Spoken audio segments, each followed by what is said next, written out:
For our first topic in the weekly news roundup, we are going to be talking about privacy baby steps. And as we examine our privacy baby steps, the reason we want to do this is just a couple of articles that hit the news for me this week. And this one here is from Malwarebytes: how scammers use your data to create personalized tricks that work. Remember, if it's all just random stuff, and one of those factors too is you have to be very aware are you actually doing the things or using the services? Like, I'll get a lot of like, you have an unapproved Amex order, confirm your link now. Well, I don't have an Amex card, so it's pretty clearly that's a scam. But, you know, when they send something that is from an account that I actually do, I have to stop and think and pause. Is this legitimate or not? Typically not, because the emails I tend to get spam on are publicly facing business emails, and I do not attach any services to publicly available emails like that. So, you know, typically those are coming to an email address that is not associated with an account that I might actually have at such a place. So that's one of those things you want to keep in mind. And I've actually been collecting spam emails for a little bit, so I will probably do a video soon on spam emails and giving you some tips on that. But with that being said, looking at this, how do they use your personalized data? Because, you know, it's super personalized. It can trick you. It's very easy to do that. So effectively, they paint the picture of you, one that your friends, employers, and scammers can see. This is all dealing with these data brokers. And this is why data brokers need to be abolished. The entire data broker industry needs to be abolished globally.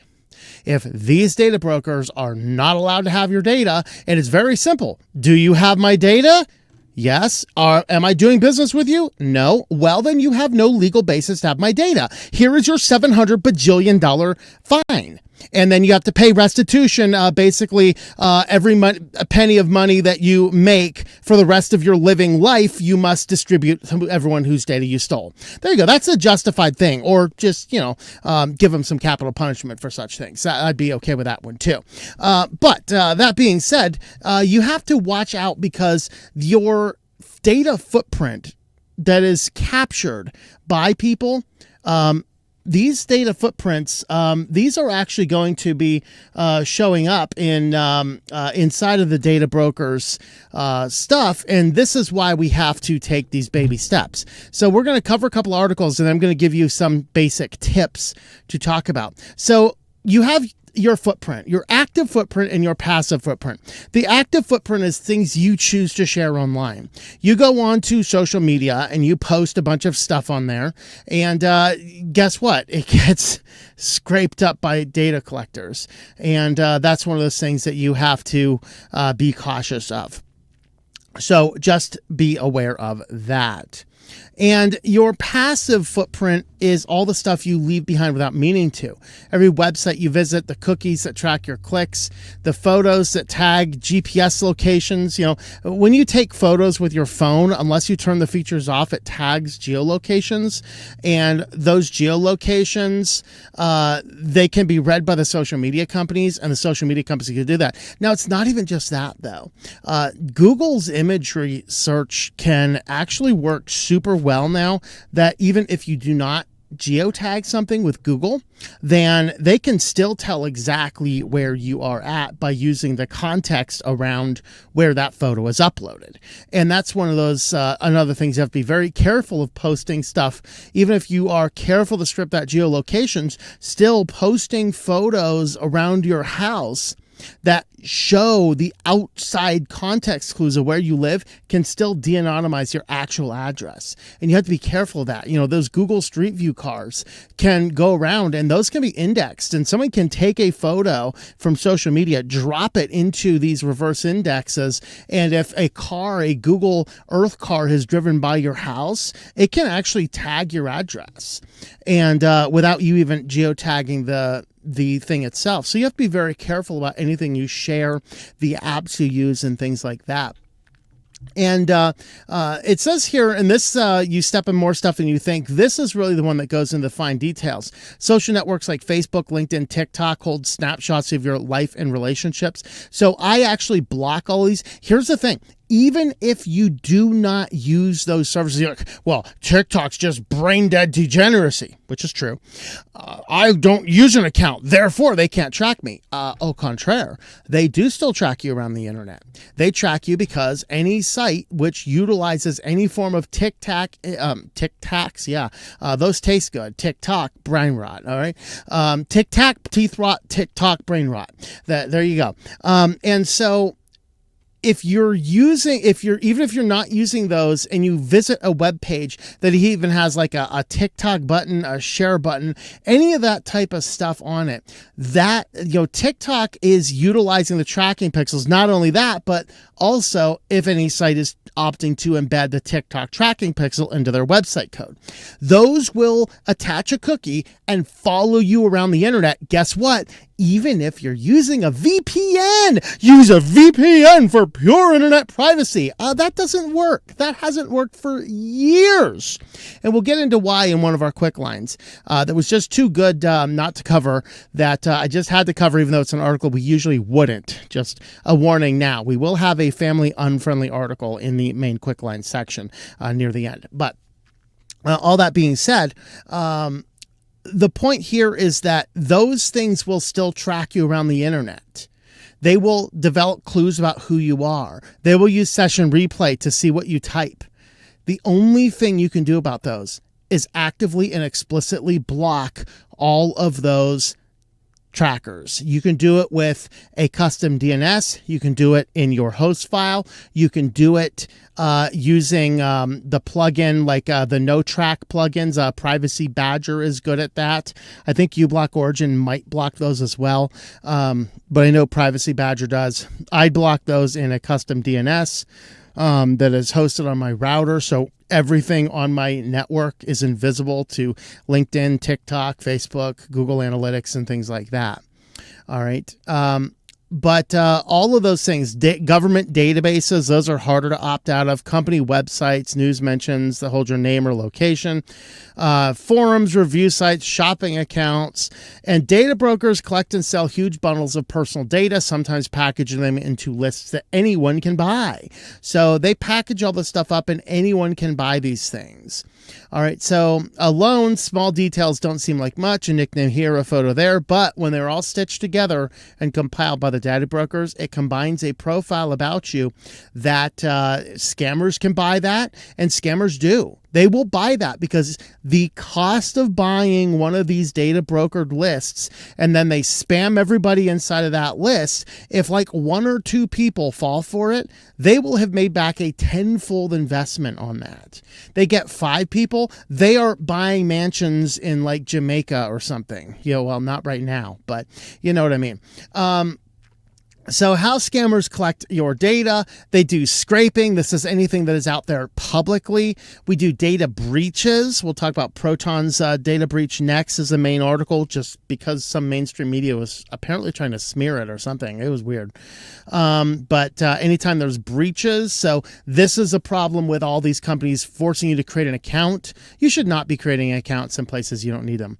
Data brokers, of course, they are legally collect information. That should be illegal. Data broker industry should be abolished immediately. Just decimate it.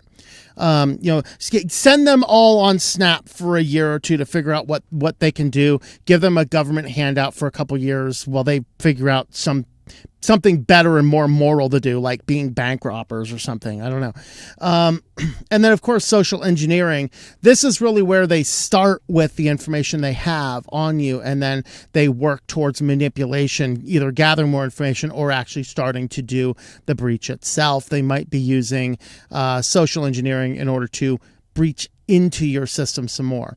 These are all options that are useful. And so real scams at the victims that use the victim's digital footprint. The AI voice scams. These ones, big hits on the grandmas out there, My grandma, I was in a car accident. Don't tell Mom, but I need $5,000 for bail. And it sounds perfectly like her. And Grandma's like, okay, dearie, what do I need to do? You need to go to the grocery store and grab some iTunes gift cards, $5,000 worth. Okay, Junior, I'm coming for you. Yeah, but that sounds outlandish, but that is an actual scams that have actually happened. So a good tip on this one is, particularly with the elderly in your family, make sure you talk to them about scams and set up family passwords. That way, if grandma's used to family password and, oh, grandma, I'm in a car accident. Password, please. Doris Umbridge, I don't have a password. Password, please. And if she's dogged on it, the scammer will be like, yeah, this one's a waste. Can't go any further on this one. Or you could really mess with them and have a fake password. Like, here's a fake password, if in case they breach yours or something. Yeah, there you go. That now grandma just starts messing with them for a while, texts somebody on the family on the other end, keeps them on the line, doing all sorts of weird stuff, figures out the drop, alerts them, all sorts of fun stuff like that. But, whatever it's worth. The Facebook photo gives away location. Okay, this is, I already mentioned this one here. AI can show where the photo is taken, even if you do not use GPS. This is why I do not post pictures that even have what you would think might be harmless backgrounds for things. Like, I post a lot of pictures of my travels on our Matrix server. I usually post those after I have left the place. So, I'm a van dweller. I don't care if you know where I've been. I just care if you know where I'm at right now. When scammers know just how to sound official. So Californians were hit with a wave of fake tax refunds and texts and emails. Of course, there were the toll scammers. All of these were tied back to Chinese SIM farms, probably the ones found in New York City. Go figure. So earlier this year, let's see, I covered that one there, complete with government logos and correct refund amounts. This is the part that's really baffling, is how did the scammers get the exact correct amounts? How did the scammers get the exact correct amounts? Some of these DMV ones have pictures of license plates. Now they're AI attached onto the wrong car, but somehow scammers have photos of your license plates and they know the email address or the phone numbers that you're using to register those plates on. That's an interesting point. How is it? How is it that the scammers know how much money the government owes you back? There is a breach somewhere, and we don't know what it is. And I don't see a lot of people asking that question. So safes make a small digital footprint, share less on your own terms, arm your logins, find your exposure, evaluate trust, stay updated, blah, blah, blah.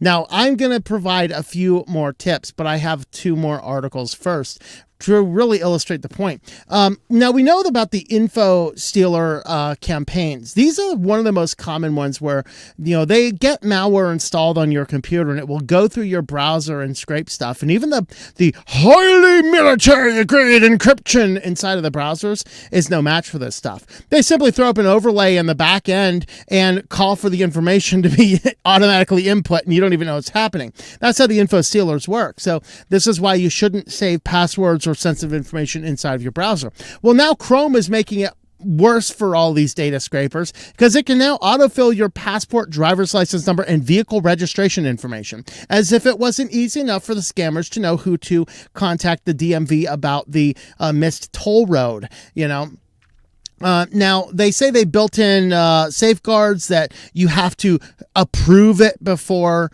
it autofills, but yeah, I'm pretty sure that's going to get around pretty quick as well. So the Chrome browser can now fill in your passport, driver's license, vehicle registration, and even more as part of its autofill feature. Desktop users who have enhanced autofill enabled will see their passport, driver's license numbers, vehicle information like their license plate or VIN, and more automatically filled into web pages when you're prompted to enter them. This means that InfoSealer campaigns can now get even more information to link back to you. So this is a really bad thing, and you should turn off that advanced autofill.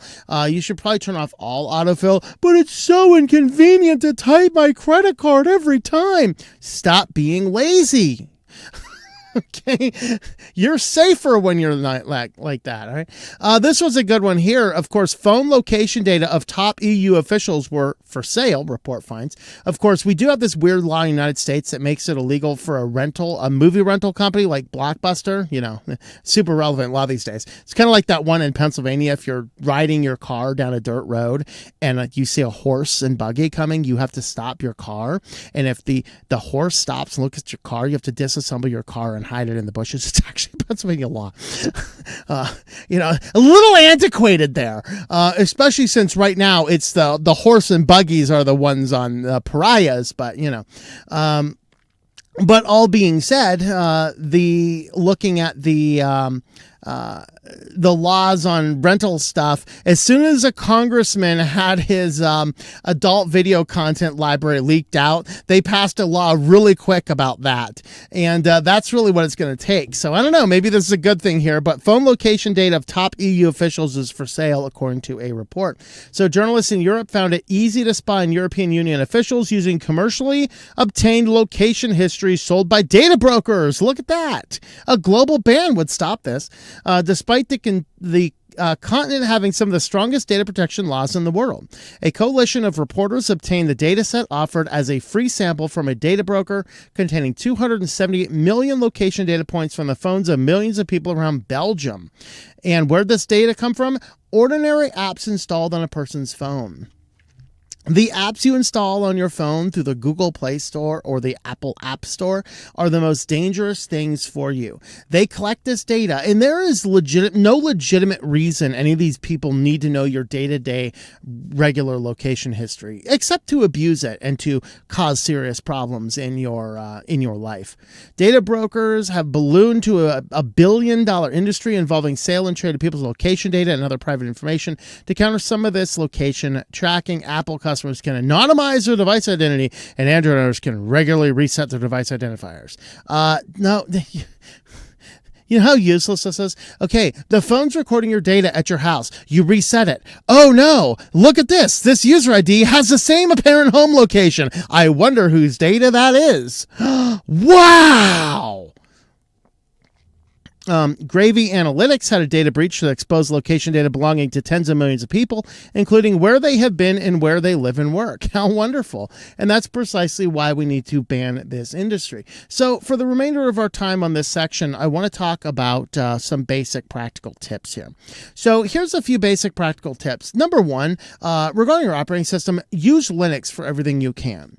Now, there may very well be things you can't use Linux for. If you're a AAA online gamer, you might still need Windows. If you have to use, and we're not talking, this is the one I bought from Staples in 1989, I gotta have it running. Dude, get over it. Find an alternative. Now, if you have a legitimate job that says you have to use this Office suite and it only works on Mac or it only works on Windows, I understand that. But there is no earthly reason for your personal life you cannot be using Linux. And I think everybody should do that. You don't even need a separate computer. Just get yourself an external hard drive, throw Linux on the thing, pop the thing in the computer, turn it on, you're using Linux for your personal life. Pull the thing out, and boom, you're back to your Windows computer. There you go. As far as your phone goes, you should use a custom ROM without Google Play services. There's things I like about Lineage. There's things I like about Graphene. They're both really good. Just whatever you're using, do not install Google Play services.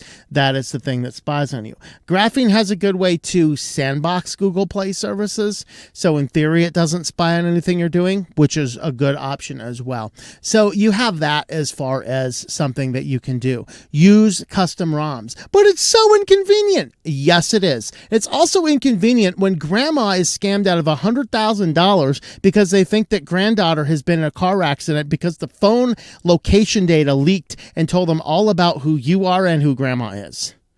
So utilizing that custom ROMs. And then while we're at it with the phones, do not use standard phone apps. Only use audited open source apps. Oftentimes on a phone, you can get away without apps. Like, oh, I need my banking app. You can do 99% of what's on that banking app with the web browser on your phone, which, by the way, you still should not be doing on your phone. You should be doing that on at least a dedicated browser on your computer, if not a dedicated computer itself, by using something like an external USB drive to install a banking-focused system on. Do not use standard phone apps. Life 360, it's an amazing app. I can keep track of all my family. Yeah, and every data broker can keep track on your family too. And then they sell that data to unscrupulous scammers who then will be able to tell you even what road granddaughter just had her car accident on because they've been tracking her regular location data. And so you have to be careful with this. Gas buddy, find free gas, find the cheapest gas around you. Dude, you can do this without an app. Go to Google Maps, type in your area, and type in gas stations. It will give you a detailed list of every gas station and the current prices. You can sort it by price. And you can do that on a phone without an app. Did you know that?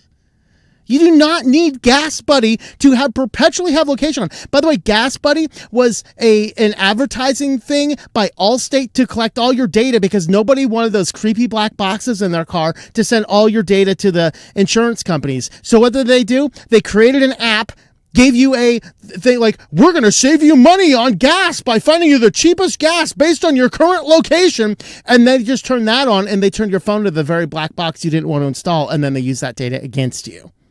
Stop installing apps from the Google Play Store. You need to use apps that are only audited and open source and minimize the apps that you use. Utilize your website where possible. Be very cautious in giving out your phone number or your email address. And where possible, use disposable phones and disposable emails. Disposable emails are easier to do. You can set up an email and have that in your back pocket for some service. It's like, okay, I kind of need the service. They want an email address. Here, have my spam email. Of course, Proton comes with a number of spam fake emails that you can use. So that's always good. Disposable phones is harder to do, but it's doable. So you can go ahead and check those out. Also, I'm not sure if this is a violation of any terms of service on any streaming platforms, but using those ad blockers and other means to reduce trackers on your web browser is really good. Privacy Badger is good. On Firefox, uBlock Origin still works. The uBlock's Origin's neutered version still works on Chrome-based browsers. I think Brave still supports the full uBlock Origin as well. But utilizing apps like that would help you as well. Those are some basics for privacy, and I'd highly encourage you to take some of those basic steps in your life. With that, thank you for watching. Let me know your thoughts as we move to our next section.